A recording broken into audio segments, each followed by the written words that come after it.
bidashoboka. Amen. Ariko tumaze kumenya neza yuko hejuru y'imbaraga z'abana b'abantu hari imbaraga z'Imana. Hari izindi z'Imana. Haleluya. Saba Samanta mu buzima bwanjye nkunda nuko yansengera basi. Mukanwa ko burya ari buvugemo isengesho. Nahita binyemeza niba byavuze ndasenga ako sandi ntago uko nyensengera n'abarwayi banjye bafite Imana. Nukuri kuyampamagaye.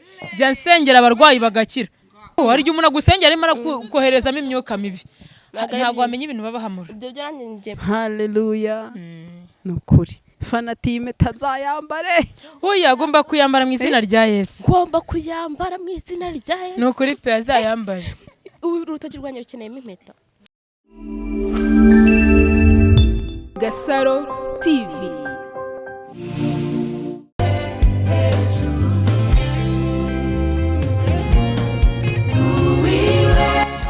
Abakunzi ba Gasaro TV tubaha ikaze merere impande ndetse tunabashimira mwese mwakoze subscribe no tarayikorana umwanya mwiza nibone ibigana byacu ari byiza. Ndabasuje cyane rero abari mu Rwanda, East Africa ndetse nabo nakibagirwa abantu bari muri diaspora. No kuri nanjye ndabakunda nkuko mudahwema kugaragariza urukundo.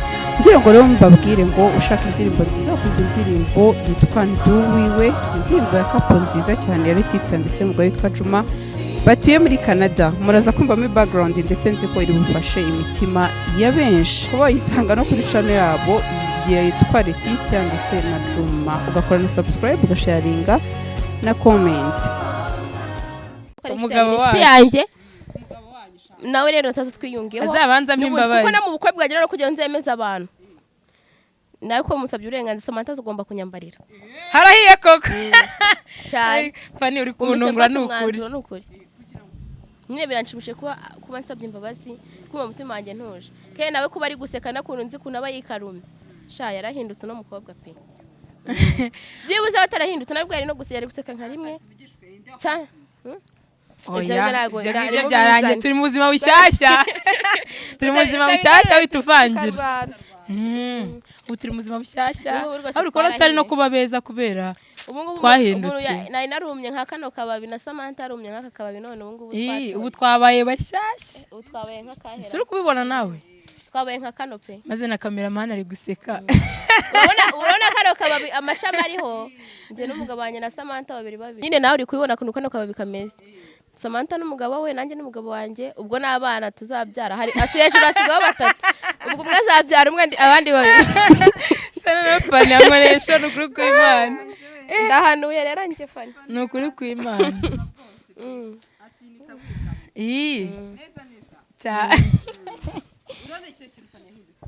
Fanny n'ukuri yahindutse mu buryo bwose bushoboka. Pianesi y'inyuma. Fanny asigaye yambara neza. Yavuze ati narahindutse nambara nk'abakobwa bari asigaye yambara neza ariko ubundi yegezamba tuntu tugera hano. Oya Fanny yarahindutse pe. Ngenda ndabibona ko yahindutse. Yarahindutse n'ukuri pe. Bakandi bizana bifu hagati y'abantu bakuzana bifu. Yego uya Fanny n'ukuri yarahindutse bigaragara. Ako se abantu bose barabizi ukuntu Fanny ubundi yajyaga aza hano yambaye. N'ubwa mbere nje nabona Fanny yambaye gutya. Birananunguye pe. Mfite ibintu byinshi nyine nashinja navuga ko Fanny yahindutse. Nibi ngibi birimo n'ukuri kw'Imana. Fanny yambaye ipantaro igera hasi. Yego ko. N'ubwa mbere namubona. Ibaze kweri. N'amateka. Ntabwo Sandi. Cyakora Sandi n'ukuri wakoze. Bisa yumijwe ni. Ko Sandi yambaye kanzu y'abamama nawe. Byantangaje. Uko kamera itamugeraho nyine nta burenganzira nawe ubundi bakumira. Cyakoze uyu munsi ndarara neza. Fanny Jean yarampostinze agafoto gatwikaho gashyiraho tugambo twiza ngakumbi kurumba nisekera. Ariko Sandri useka neza. Ubuseka nanjye nta kintu bawitayeho niyo wabwira umuntu ikintu nyine uraseka. Cyane ukuri pe. Wabona kubona warakaye. Nyurakaye n'ibyakanya gato. Nanjye ninsubira kuri WhatsApp nzaguposta. Shawe warapostinga buri munsi. Ubundi bajya bavuga ngo ubuzima ni Joni. Nta mpamvu rero nta myaka ijana abantu. Tugomba kwishima. Kirahari. Kiko kirahari kuri nje. Aho Sandri yebyo bavuga ngo nta myaka ijana nge nawe njya mbyemera. Hari n'amazi rigitana. Yego ko ngemba numva na Desa nzayimara. Ahubwo ngiye imyaka ijana n'icyo nemera ariko igikwe cyo nago mpamya nabo. ubukwe buzaba n'imyaka 100 izarangira kubera Imana. Icyizere reka tugifate, amen, arakoze kumbwiriza, ndanyibika mu mutima wanjye. Icyo cyizere reka nyifate kuri ino saha. Imyaka 100 nzayirenza. Oya nta mpamvu. Okay, ngiye ikintu nasaba Samantha mu buzima bwanjye nkunda nuko yansengera basi. Mu kanwa ko burya ari buvugemo isengesho. Nahita binyemeza niba byavuze. Kugenda senga ako sandi ntaguzi ko nyensengera n'abarwayi banjye bafite Imana. Nukuri kuyampamagaye. Jya nsengera abarwayi bagakira. Uzajye ego komana. Uzajye kuri YouTube, umva uzajye kuri YouTube wandikemo intwaro y'urukundo. Uzabone ikiganiro mperutse gukoraho ndi gusengera umwana w'umukobwa. Ubu ngubu ejo bundi uzamubona yaje gushima Imana. Nukuri ego komana. Njyewe mva bintungu yara. Ujyeho uko mbikubwiye wandikemo. Urasanga ari byo. Oya.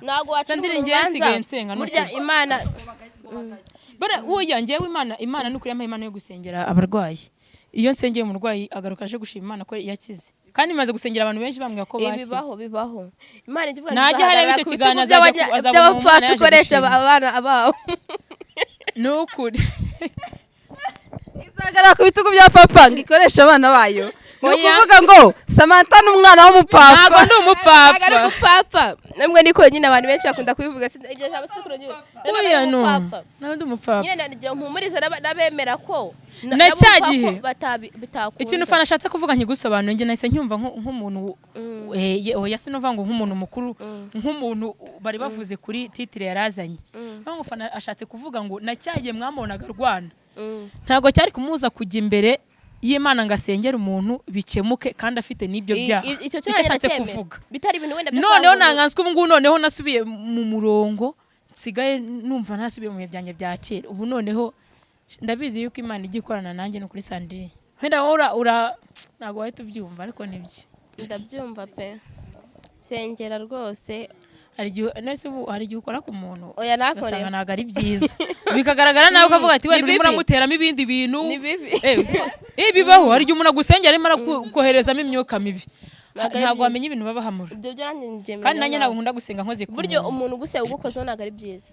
Tuyoboze ikiganiro dusenga Fanny rwose sengera pe. Okay ntacyo ubundi mu bintu byose tucamo cyangwa se ubuzima bwacu bwa buri munsi tuba tugomba gusenga kuko Imana ni idufasha muri byose tugenda tunyuramo.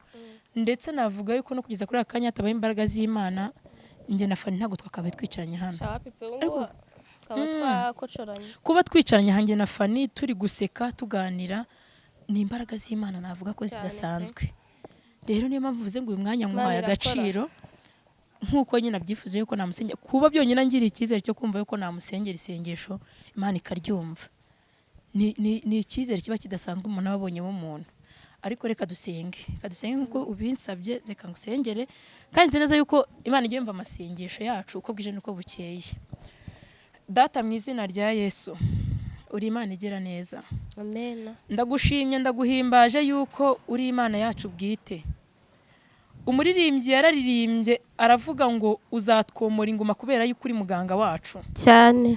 Aya masaha rero ndagushimiye ko meko nicarana na Fanny muri iki kiganiro. Yego amane wakoze. Byari ibintu bidasanzwe natwe ubwacu twumvaga ko bidashoboka. Amen. Ariko tumaze kumenya neza yuko hejuru y'imbaraga z'abana b'abantu hari imbaraga z'Imana. Hari izindi z'Imana. Haleluya. Amen. Ndaguhimbaje rero iki kiganiro turimo ndagushimiye yuko wabanye natwe. Uburyo twaganiye n'uburyo ki wabanye natwe watwigaragarije nk'Imana. Turagushimye. Aka kanya rero nsengeye umukobwa mwiza Fanny nkuko yahindutse agatera intambwe nzima yo gukiranuka. Aka kanya nanjye akaba ariyo mpamvu nageze ikirenge mu cye twatwicaranye. Ndamusengeye cyane kugira ngo umukomeze kandi ukomeze umuteze intambwe nziza yo gukiranuka cyane. Ndetse n'abandi barenze 1 2 3 bazagendere mu nzira ye bakizwe cyane. Ubwo tuzabona hari abantu bahagaze hano bavuga amashimwe yuko uyu mwana w'umukobwa yatumye bahindura ubuzima tuzaza tuvuga ngo ntuhabwe icyubahiro kubera yuko uri uwera. Mana we uri Imana igira neza uko bwije nuko bukeye tugenda tubona imirimo n'ibitangaza ujya ukora. Ndamusengeye rero ndamushinganishije mu bise by'amaraso yawe. Ugeze uvuga neza uravuga ngo nimushake muzabona ngo kandi musabwe muzahabwa. Urongera uvuga ijambo rikomeye uravuga ngo nimukomange ku rugi ngo kandi muzakingurirwa. Aya masaha naturiye umwana w'umukobwa umukingurire inzira nziza ijya hera mu ijuru kubera yuko urabishoboye kandi waravuze ngo urihagije. Aya masaha rero Mana nushyigikira isengesho.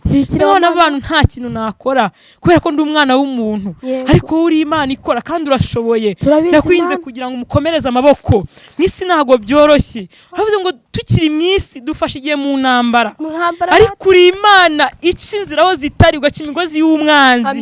Nesheje agaciro ibyita Imana kandi bitayivuga. N'izina rya Yesu Kristo duhagaritse ubuzima bwacu ahera. Turakwinginze kugira ngo Mana ubuzima bwacu bukuri kuzimu. Ubuzamura ubushyiri buntu. Mwami Imana utuyobore mu nzira nziza gukiranuka. Muri iyi minsi ntago byoroshye. Urubyiruko turaruhijwe ndetse turanagowe cyane ko tukunyura mu nzira z'inzitane. Ariko ugeze uvuga neza uravuga ngo ushikamijeho umutima ngo nguwo nzamurinda. Aya masaha Mana nudushikamijeho umutima kuko turi abana bawe. Nurangiza uturinde ejo hazaza kandi Mana abantu bose badukurikiye tubahesheje umugisha ndetse n'abandi babona ko tutazahinduka ubereke kuri Imana ihindura n'abandi babona yuko amateka atahinduka ubereke kuri Imana ishobora ibidashoboka ugakura ijambo ntibishoboka mu magambo ukayihinda ibishoboka. Urakoze rero Mana ntabwo twavuga byinshi nka gutota amagambo. Uravuze ngo mbere yuko mumbura akanwa kanyu ngibyo mukeneye mba namaze kubimenya. Ibyo ubona nge na Fanny dukeneye muri uru rugendo rutoroshye wabiduha kandi ukabiduhana n'ubuntu bwawe. Urakoze Mana tujye kuvuga twavuga byinshi ariko urakoze yuko uri Imana igiye kubana natwe ikaduhindura ubuzima ikaduhindura amateka. Mana natwe twemeye yuko tugiye kuba abakozi bawe tukaza mu ishusho nziza y'abana b'Imana. Urakoze urakamwe kugiye kudushyigikira kandi ugiye kuzatwitaho muri byose mu izina ryera rya Yesu. Amen. Urakoze cyane. Samanta burya azi gusenga avamo umukozi w'Imana. Nanjye nangiye kujya mu myuka te blood izidaye. Oya ntago bavuga imyuka ni y'abadayimoni bavuga umwuka w'Imana. Byumva gutyo. Samana ukuri urakoze cyane nanjye narimfashijwe ntangiye kuzura umwuka wera. Nanjye kuvuga indimi. Ariko nyine iby'Imana itarakora ntago byaduca intege zo gukomeza kwiringira yuko hari ibyizakora. Haleluya. Nukuri fanatime tazayambare. Oya agomba kuyambara mu izina rya Yesu. Ugomba kuyambara mu izina rya Yesu. Nukuri pe azayambare. Urutoki rwanyu rukeneyemo impeta. Oya fiance nagetse yigi. Ariko atari nawe Imana ngene Imana nzana n'undi. Ubangera hari Imana yarabumbumbiye nkivuka. Fikizanya. Nukuri Imana ibyiganzemo. Nukuri ndishimye cyane guys. Ewana. Mwungu bumwe kandi rwose ko tubonye museka ariko bizakomeza ndakeka nta kindi kintu kizongera kwivanga hagati yawe na Fanny. Samanta ndagushimiye cyane. Urakoze cyane. Kandi rwose turakunezerewe gutera intambwe ugasaba imbabazi Fanny. Nawe ndagushimiye cyane ndetse reka nkubwire ngo uri intwari kuba wemeye guha uyu mukobwa rwose imbabazi ukavuga ati nubwo nkushereje wenda bikava byaviramo n'imirwano ariko reka mubabarire wakoze cyane. Ubundi ubwo wenda Kiroso nawe rwose naze muri no team tuzishima cyane tubonye none hano mwicaye muri batatu. Nta mutima mubi na aze muri team yacu Imana nayo ibashe kumugira neza. Abo yagiriye neza natwe yaduhaye ubuntu bwayo tumubwirize asubize ubwenge ku gihe atange imbabazi. Tumukeneye muri timu yacu wamaye nawe mu ijuru ibyo turi kuvugira hano byumve cyose tumukeneyemo hano. Nukuri Imana iherekeza aya magambo turi kuvuga. Fanny nawe wakoze cyane. Zandi urakoze cyane nawe. Gasaro TV.